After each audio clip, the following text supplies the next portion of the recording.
Hey guys, this is Matthew with RNT Fitness Personal Trainers. Today I'm going to give you a couple of tips on how to control the shoulder pain you might be feeling, as well as neck tightness. If you sit down a lot or if you have a desk job, any type of posture where our shoulders are coming forward, I'm going to give you guys a couple exercises on how to correct that. Okay. The first thing I want to start out with is a little bit of anatomy. So looking at our posterior muscles here, where we see that gets tight a lot is the upper traps, right up here by the neck. There's a ton of neck muscles up here, sternocleidomastoid. We're not going to go over all those. But what we want to focus on today is our mid traps, low traps, teres minor, major, infraspinatus, rear delts. Strengthening this band of muscles right through here is going to allow some of this tension up in your neck to be relieved, because now your upper back is stronger, right? It's not just the neck taking the whole weight of the skull, supporting your posture. The first one we're going to look at is the middle trap, okay? Okay, so starting off, we're going to do something called an IYT. This is going to work your mid trap, low trap, and involve a little bit of scapular control. These are in no particular order, but these are the top 3 exercises that I like. So starting off IYT, we're going to bring very light weight out to the side, looking like a T, and then slightly overhead at a 45-degree angle, looking like a Y, and finally directly overhead, looking like an I. The most important part about this I movement is keeping those scaps retracted back and down.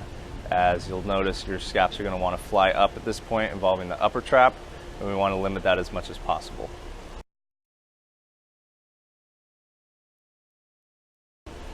The next movement we're going to look at is a face pull, banded. With the loop band, we're going to be able to pull towards our face, similar to a face pull, as well as spread the band apart. And this is going to engage a little bit more rear delt, infraspinatus, supraspinatus, rhomboids.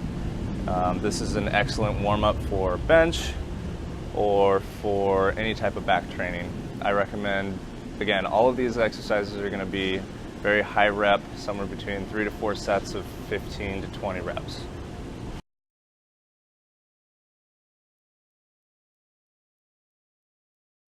Okay guys, the last exercise we're going to do is something called an RNT Overhead Press.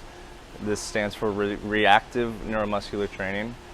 This is essentially telling your shoulder blades and scapula to stay down and back in the overhead press position. I see a lot of people, when they overhead press, they disengage their core and they let their scaps wing out to the sides and up, and that's going to put our shoulder in a compromised position. We want to keep those shoulder blades down and back as best as possible. This movement, same thing. You're looking for nice, slow, controlled reps in the 10 to 15 rep range. Okay guys, so in conclusion, all 3 of those exercises are going to be excellent for developing that upper mid-back range, right? Taking some of the stress away from that neck, causing maybe some headaches. Is also going to be great for the shoulders, improving scapular control and shoulder positioning, okay? So make sure we're focusing on those IYTs, the RNT overhead press, and the banded face pull apart combo. Those 3 are going to be excellent for training the upper back, as well as warm up for overhead press and bench press, things of that nature. Okay, that's it for today. If you have any other questions, come see us in the gym. We'll be glad to show you any more warm up tips or techniques on how to relieve pain or chronic pain in your neck and shoulders. Bye.